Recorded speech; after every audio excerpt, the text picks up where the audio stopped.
ESPN in 2012, when Junior Seau shot himself in the chest at his home in California, he was one of 4 ex-NFL players to kill himself in just 8 months.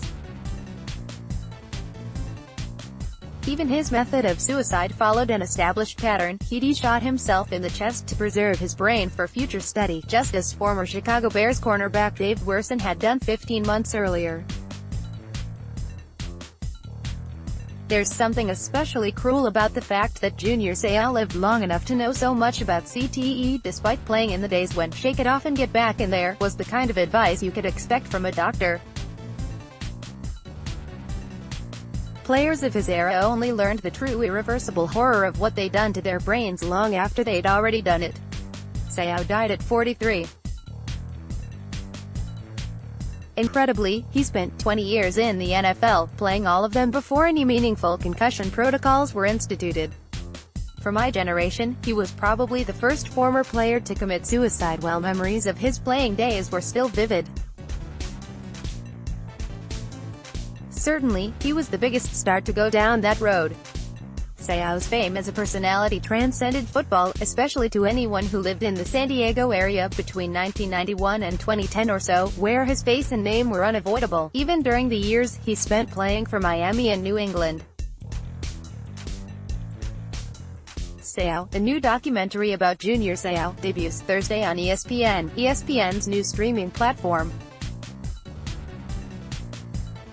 It covers his early days, as a freak high school athlete, excelling not just at football but also basketball, shot put, and just about anything that offered an advantage to someone big, strong, and fast, whose work ethic was just as freakish. Whereas Bo Jackson admitted in You Don't Know Bo that the lifting he did in his Nike commercials was about the only time he actually spent in the weight room, Seau was known to be finishing his morning workouts when the rest of the team was just showing up, lifting preposterous amounts of weight, even when he was a rookie. Unavoidably, the film covers Seau's final days, his ultimate unraveling, and the warning signs we probably should have seen along the way, while we were screaming for his sacks and hits. In one particularly resonant sequence, former soccer player and current ESPN analyst Taylor Twellman recounts telling Seau about his own concussion and the subsequent symptoms he was suffering, light sensitivity, and a seemingly constant headache, to which Seau confided, "Man, I've had a headache since I was 15. It's anecdotes like that one, between Junior and a guy he happened to share an apartment with in the early 2000s, that make Seau particularly memorable."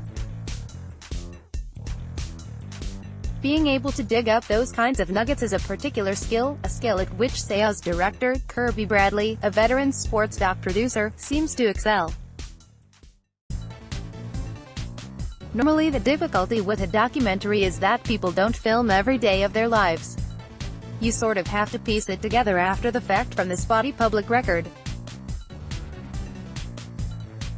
In Junior Seau's case, almost his whole life was lived publicly, and there's more tape than you could ever watch. Bradley's job was to find a path through it. And then there's the more delicate matter of just getting permission to do it, first from a family still grieving, and then from a sports league that up until recently was trying to pretend that CTE didn't exist. Bradley managed to do all that, and even more incredibly, discovered that Seau had kept extensive journals. All movies are a combination of careful planning and serendipity, of hard work and sheer luck, and learned that Junior Seau of all people had kept a journal seems a perfect example of the latter. The degree to which Seau, a guy who had to sit out the first year of college because he couldn't muster the minimum SAT scores, was eloquent and introspective in the writings no one knew he had made before he died, is one of the most shocking parts of the movie. I spoke to Kirby Bradley by phone this week, about Junior Seau's exceptional life and all the work that goes into telling a story that on paper might seem like a no-brainer. ESPN.